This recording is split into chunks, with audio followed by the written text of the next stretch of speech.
Had a pretty dramatic cover story this weekend titled "Inside Trump's Coronavirus Meltdown." How is this current, description of this administration actually playing out inside the US, and why do you think it is? I mean, the obvious question is, why do you think, and what did you find out in your reporting, that's led, this terrible infection and death toll and failure to deal with this pandemic?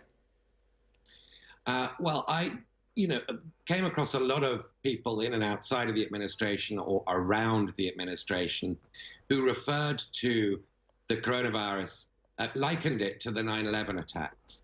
But George W. Bush was, of course, warned once explicitly in his home in Crawford, Texas, about that a few weeks before the plot came to fruition on 9/11. By contrast, Donald Trump was warned countless times over many, many weeks about something that was definitely going to happen. A virus was coming, rather than a plot might happen. So I think this idea that this was like a meteor or a terrorist attack has sort of taken hold in Trump circles, but it simply doesn't stand up to the record. America's system didn't actually fail. The president was warned in the intelligence presidential daily briefings. He was warned by federal scientists. He was warned by outside business friends. He was warned by the Secretary of Health, Alex Azar. He was warned by many, many people from early January onwards that a certainty was coming, quite different to the 9/11 parallel.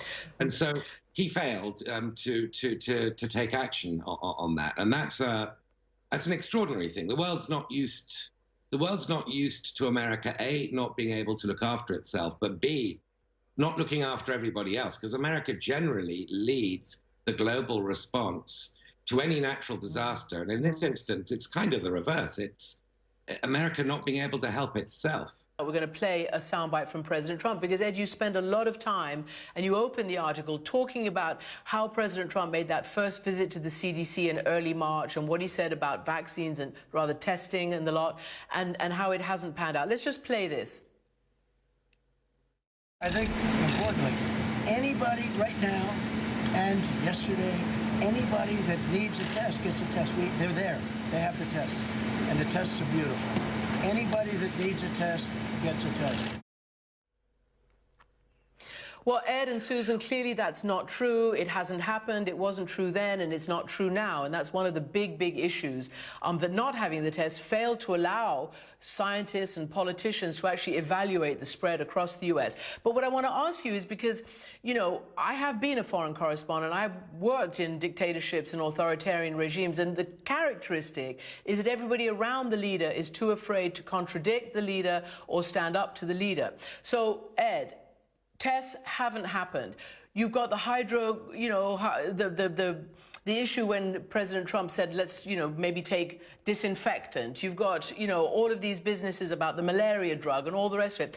And his people who are standing up behind him, Dr. Birx and the others, you've said, don't dare countermand him or even counterfactual something that's scientifically proven. Just describe what you found out in that regard. Well, I had one of the most splendid quotes I've ever had. Sadly, it was given on background, so I couldn't name the quotee, as it were, which is, it's like bringing fruits to the volcano. Trump being the volcano. That if you're advising Trump and it's something he doesn't want to hear, then you're pretty soon going to get cut out of the conversation unless you tell him something he does want to hear. Now, Deborah Birx seemed to have boiled that down to a fine art. I don't think Dr. Fauci has, and that's why Trump has become increasingly irritable with him. But the net effect of this is that you've got scientists across the federal government, including Rick Bright, who was heading the vaccine drive, but was fired because he didn't want to put money, he wanted to block money in a company that was pursuing the hydroxychloroquine thing. This anti-malarial drug. You've got scientists who are chilled from giving good advice or stating good advice